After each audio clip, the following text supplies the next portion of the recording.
iPhone 6s adalah termasuk HP yang paling populer pada masanya. Dan sekarang ini, 5 tahun setelah dirilis, apakah iPhone 6s masih worth it dan layak buat dipakai?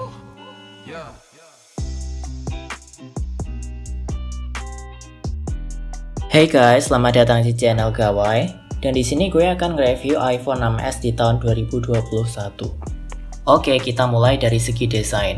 Bodi iPhone 6s ini dilapisi dengan bahan aluminium. Di sisi depan ada tombol home yang juga berfungsi sebagai fingerprint, serta layar berukuran 4,7 inch. Bezelnya ini lumayan tebal ya, tapi jadi bikin seluruh layarnya ini mudah dijangkau dengan satu tangan. Kalau dibandingin rata-rata HP sekarang sih, layar segini tergolong kecil, tapi jadi enak buat digenggam. iPhone ini adalah iPhone yang memiliki headphone jack terakhir, setelah setahun kemudian absen di iPhone 7. Desain iPhone 6s ini bagus-bagus aja sih. Setup layar 4,7 inch ini juga masih dipakai di iPhone SE 2020. Sampai sekarang pun, case iPhone 6s ini juga masih sangat mudah didapatkan di mana-mana.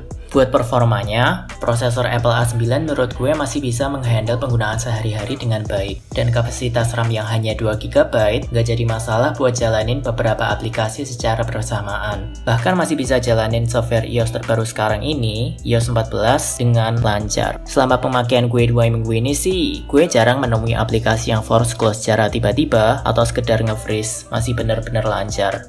Kalau buat nge-game, HP ini masih lancar-lancar aja dipakai buat main PUBG di settingan medium dan juga game-game lain yang nggak terlalu berat, bahkan tanpa frame drop sekalipun.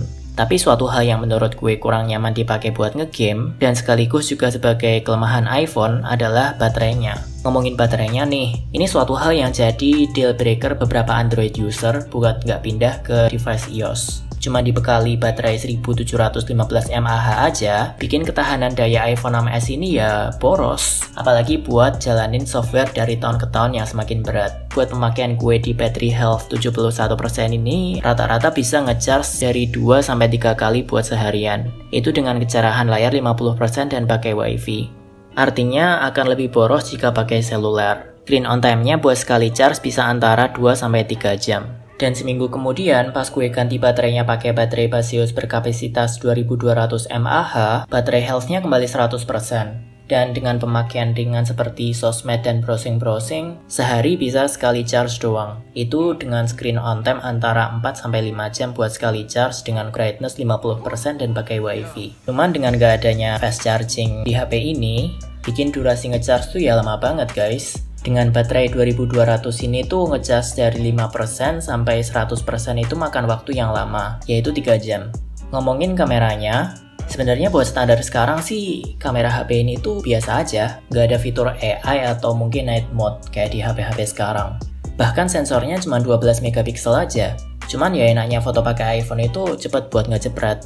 Hasil fotonya di kondisi cukup cahaya sih oke-oke aja. Detail juga lumayan bagus dan dynamic range juga lumayan luas. Cuman ketika foto low light, detailnya mulai kelihatan hilang. Perekaman videonya bisa sampai 4K dan slow motion di 1080-60 fps.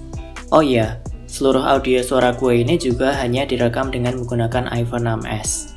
Nah, kesimpulannya, buat kalian sendiri nih yang masih pakai iPhone 6s di tahun 2021. Apakah sudah saatnya kalian untuk ganti? Jawabannya sih tergantung. Iya, jika device yang kalian pakai mulai rusakan gitu, atau kalian tipe orang yang pengen selalu pakai software iOS terbaru. Karena iPhone 6s ini kemungkinan besar nggak akan kebagian iOS 15. Tapi juga bisa nggak, kalau device yang kalian pakai masih lancar-lancar aja kayak punya gue.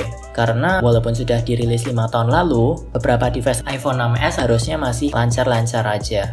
Teman-teman gue juga masih banyak kok yang pakai HP ini, cuman rata-rata keluhan mereka ada di baterainya aja. Jadi kalau device kalian masih baik-baik aja ya mungkin ganti baterai bisa jadi suatu opsi daripada ganti HP. Tapi layakkah iPhone 6s ini buat dibeli di tahun 2021?